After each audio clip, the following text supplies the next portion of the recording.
Olá, amigos! Está no ar Portal de Luz, nosso encontro de todas as semanas. E é sempre muito bom estar na companhia de todos vocês. Vamos, nesse momento, fazer a nossa prece, aproveitando a sintonia com Chico Xavier, com a paz que ele transmite, com as vibrações suaves da sua mensagem. Oremos.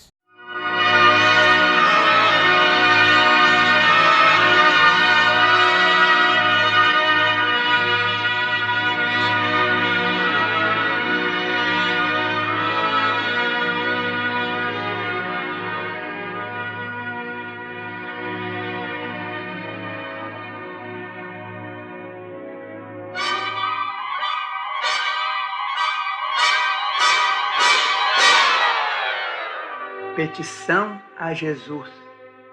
Senhor, perante os que se vão sob nuvens de pó e rajadas de vento, dá-me o dom de sentir no próprio coração a chaga e o sofrimento que carregam consigo por fardos de aflição. Faze, divino amigo, ante a dor que os invade, que eu lhes seja migalha de conforto na travessia da necessidade. Agradeço-te os olhos que me deste, espelhos claros com que me permites fitar fontes e flores ante o céu sem limites. Mas rogo-te, Senhor, ajuda-me a estender a luz em que me elevas, cooperando contigo, embora humildemente, no socorro constante aos que jazem nas trevas. Rendo-te graças pela minha voz, que te pode louvar e engrandecer-te sem qualquer barreira de inibição, de forma, de lugar. Entretanto, Jesus, aspiro a estar contigo em singela tarefa que me des, no apostolado com que recuperas nossos irmãos atados à mudez. Agradeço os ouvidos em que o discernimento se me apura ao escutar o verbo e a música da vida na ascensão à cultura.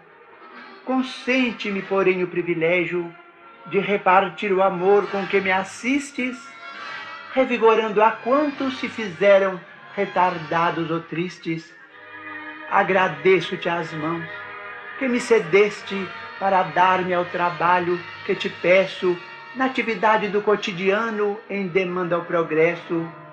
Aprova-me, no entanto, o propósito ardente de partilhar contigo o serviço fecundo com que amparas a todos os enfermos que vivem sob a inércia entre as provas do mundo. Agradeço-te o lar que me descansa no calor da ternura em que me aqueço, meu veludoso ninho de esperança, meu tesouro sem preço. Mas deixa-me seguir-te lado a lado, no concurso espontâneo dia a dia, a fim de que haja abrigo a todos os que passam, suportando sem teto a chuva e a noite fria.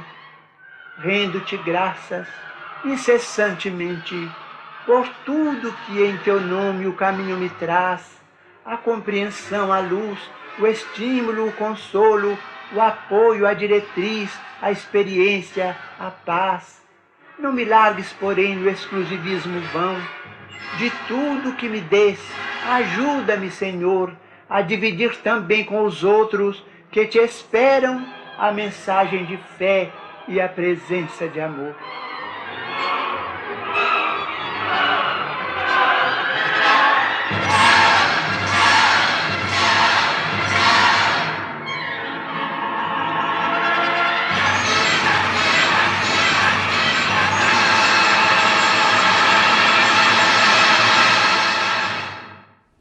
A Organização Mundial da Saúde, OMS, está procurando sensibilizar jornalistas e comunicadores para a importância do tema prevenção do suicídio.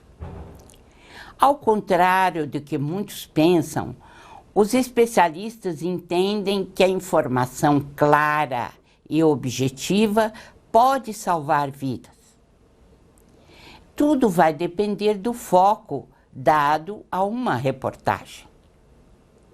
O que não se deve é apresentar o suicídio como um ato heróico, porque ele efetivamente não tem nada de heroísmo. O que devemos mostrar é a história de pessoas que contaram com a ajuda certa, na hora certa, para evitar o suicídio. Os números são alarmantes. A cada ano, aproximadamente 1 milhão de pessoas morrem em todo o mundo por suicídios. Houve um crescimento, portanto, de 60% nos últimos 45 anos. É muita coisa. Embora tradicionalmente o número de suicídios seja maior entre idosos, verifica-se o aumento da incidência de óbitos por esta causa entre os mais jovens. A crise pode ocorrer, portanto, a qualquer momento. Os problemas surgem de todos os lados, na família, nas relações sociais. De repente, podem surgir dores físicas ou morais intensas, desemprego, perda de pessoa querida, enfim, traumas, os mais diversos, que nos levam à crise existencial. E aí pode surgir a ideação suicida. O que os especialistas dizem é que o suicídio pode ser prevenido em 90% dos casos. Olha que interessante, não? No mais completo estudo da Organização Mundial de Saúde, a OMS, já realizado sobre o assunto, foram analisados o histórico de 15.629 suicídios em diversas partes do mundo. Deste estudo participou o psiquiatra brasileiro, professor da Faculdade de Medicina da Universidade Estadual de São Paulo, a Unesp, e também consultor da OMS, José Manuel Bertolotti. O que se verificou é que de cada 10 casos analisados, 9 estavam relacionados a alguma patologia de ordem mental. Uma patologia diagnosticável e tratável, como, por exemplo, os transtornos de humor, no caso a depressão, nos transtornos relacionados ao uso de substâncias, transtornos de personalidade, esquizofrenia e etc. Ou seja, através desse levantamento, divulgado em 2013, foi possível estabelecer um elo entre dois grupos de fenômenos: o comportamento suicida e a doença mental. Temos, portanto, que pensar em tratamento diante do suicida em potencial. Conforme afirma o psiquiatra Sérgio Lopes, da AME Pelotas, Associação Médico Espírita de Pelotas, muitas pessoas suicidas não querem realmente morrer. É somente porque elas estão infelizes com a vida. Se for dado a elas apoio emocional e o desejo de viver aumentar, o risco de suicídio diminui, diz o Dr. Sérgio. E ainda lembra: suicídio é também um ato impulsivo. E como qualquer outro impulso, aquele que temos para cometer suicídio é transitório e dura alguns minutos ou horas. É usualmente desencadeado por eventos negativos do dia a dia. Acalmando tal crise, E ganhando tempo, o profissional da saúde pode ajudar a diminuir o desejo suicida. E o psiquiatra ressalta também: quando pessoas são suicidas, seus pensamentos, sentimentos e ações estão constritos. Quer dizer, elas constantemente pensam sobre suicídio e não são capazes de receber outras maneiras, de perceber outras maneiras de sair do problema. Elas pensam rígida e drasticamente. O Dr. Sérgio ainda alerta para algo importante. No caso da ambivalência, ou seja, o indivíduo tem vontade de viver e de morrer, percebemos os pensamentos intrusos das mentes espirituais desequilibradas que se somam aos pensamentos, sentimentos desencontrados do doente para incliná-lo ao suicídio. Utilizando-se da ambivalência comum do encarnado entre o desejo de viver e o de morrer, os espíritos desencarnados, no caso obsessores, infiltram-se na sintonia desses pensamentos desencontrados para influenciarem, reforçando, infelizmente, o desejo de morte. Assim, nós percebemos que na ideação suicida, segundo o Dr. Sérgio, percebe-se o monoideísmo, ou seja, o pensamento fixado numa única ideia, ou conjuntos de ideias que culminam no mesmo ponto. As ideias catastróficas, diz ele, diante dos acontecimentos e do mundo emocional, geram a falta de perspectiva diante da vida. E o que se deve fazer diante dessa ideia fixa? É ainda o psiquiatra Dr. Sérgio quem aconselha. A persistência desses pensamentos sugere a necessidade de terapia complementar espírita, como é o caso dos passes e da desobsessão. Desse modo, temos de prestar atenção nos sinais que o suicida em potencial costuma dar.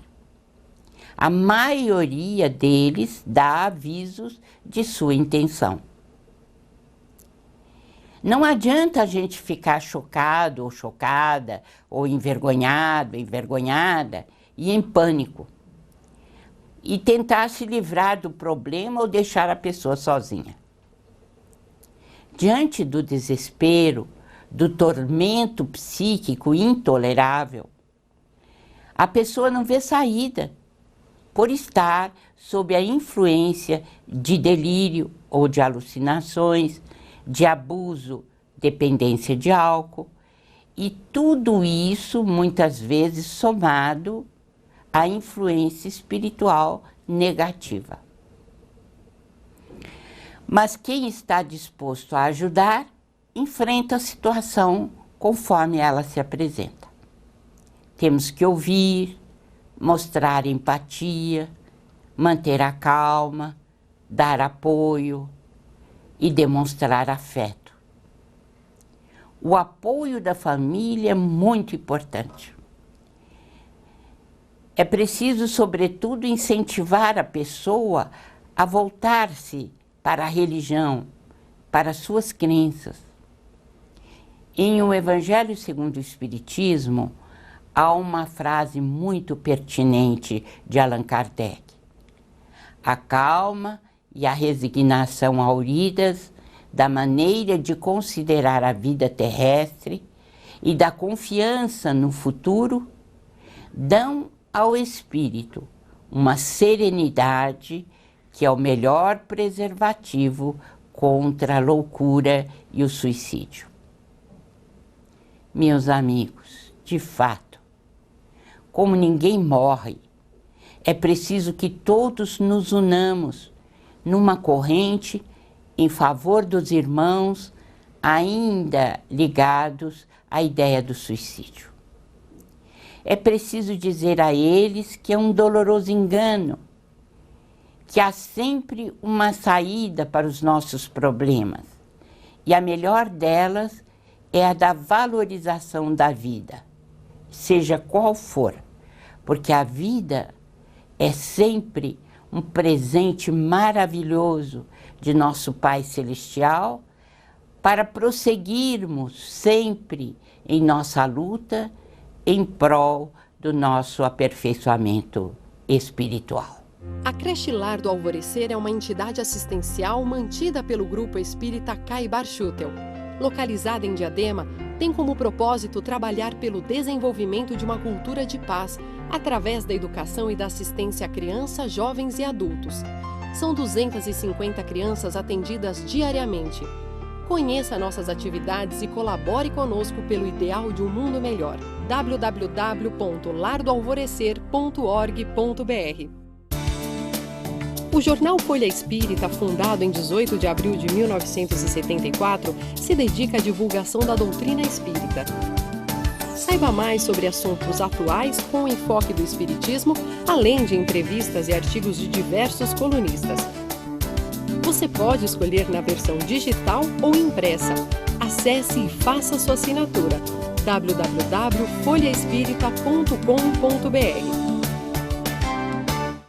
Retornamos com o Portal de Luz, que tem o apoio cultural da Folha Espírita Editora. Você conhece nossos produtos, o jornal Folha Espírita, os livros. Se tem alguma requisição a fazer, telefone ou passe um e-mail. Nesse momento, nós chamamos o nosso Maida. Vamos ouvi-lo. Olá, amigas e amigos do Momento Doutrinário. Sejam bem-vindos a mais este encontro. Vamos juntos hoje concluir a reflexão sobre provas e expiações, lembrando que a expiação serve sempre de prova, mas nem sempre a prova é uma expiação. No último encontro, falamos da missão do garoto Marcel, que já tendo alcançado um certo grau de elevação, solicitou uma missão conforme consta no capítulo 8º da segunda parte do livro O Céu e o Inferno. Marcel, internado no hospital para aliviar suas dores, solicitou ao médico mais pílulas, pois assim não incomodaria os demais doentes. Onde teria ido essa criança aurir tais sentimentos? Com certeza não foi no meio em que se educou. Tinha 10 anos, sendo 8 anos doente.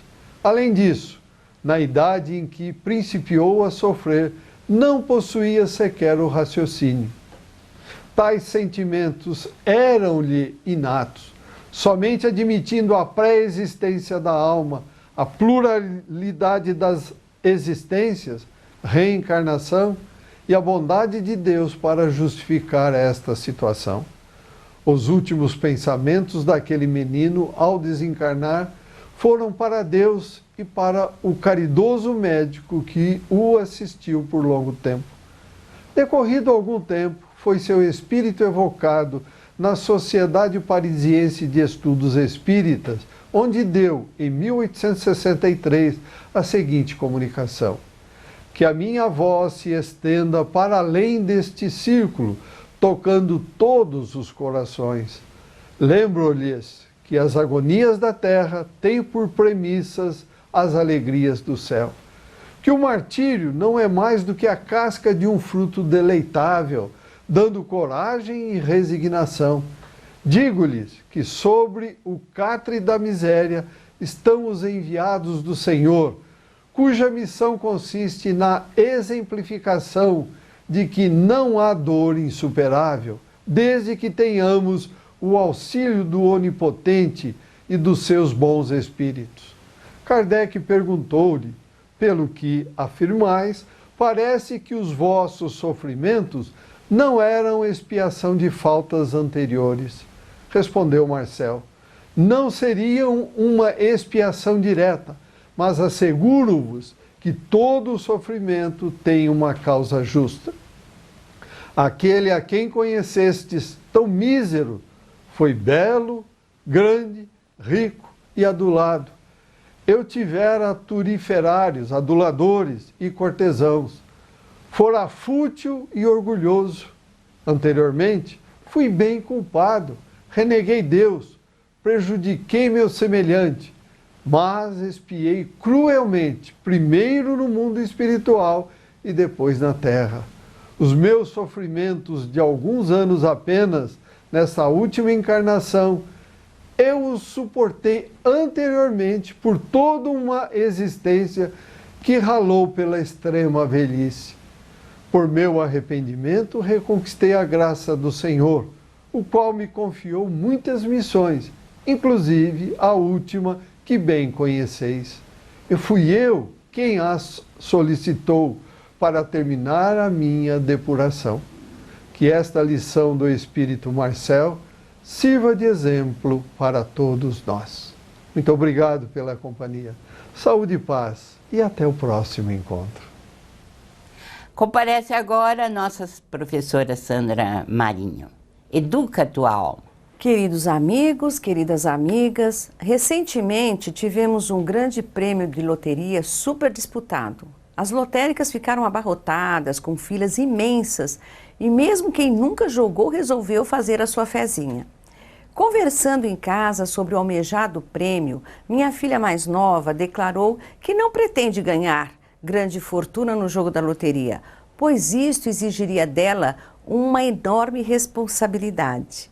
Pensando bem, ela tem razão, quando diz que de posse de uma grande fortuna, aumenta a nossa responsabilidade perante a vida. Sabemos de que tudo que possuímos deveremos prestar contas perante a lei maior. Não pretendo fazer aqui apologia da pobreza e nem tampouco compartilho do voto de pobreza para alcançar a suprema felicidade. Longe disso. Todos detemos talentos diversos e nada nos impede de obter lucros do modo como o empregamos.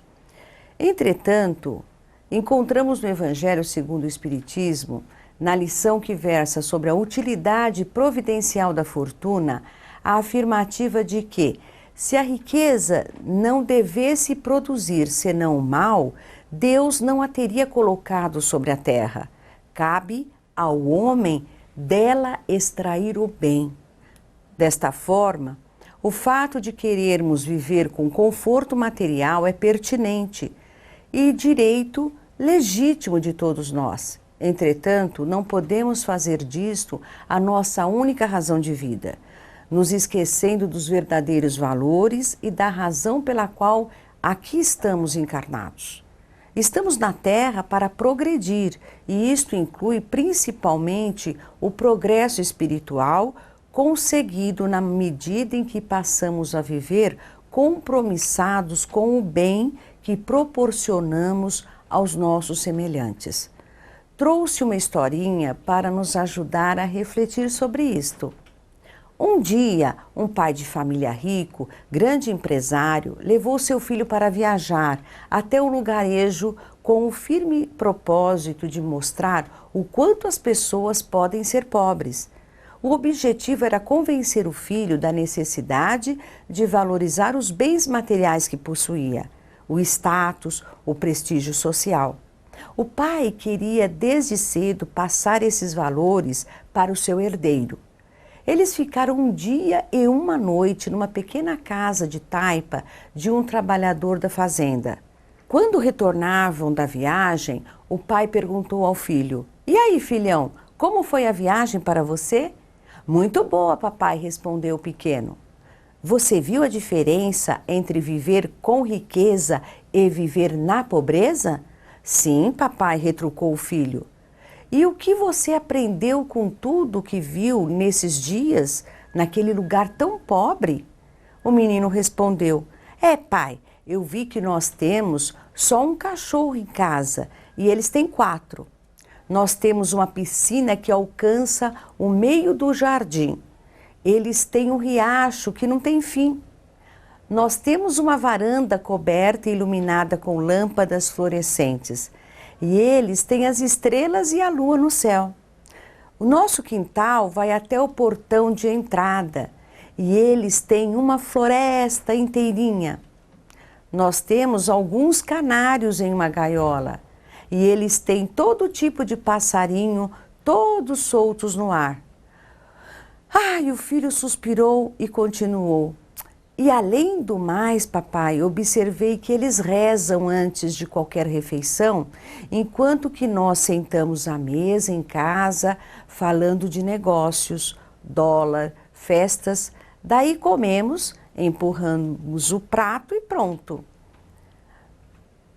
No quarto onde fui dormir com o Tonho, passei vergonha, pois não sabia sequer o Pai Nosso. Enquanto que ele se ajoelhou e agradeceu a Deus por tudo, inclusive pela nossa visita na casa deles.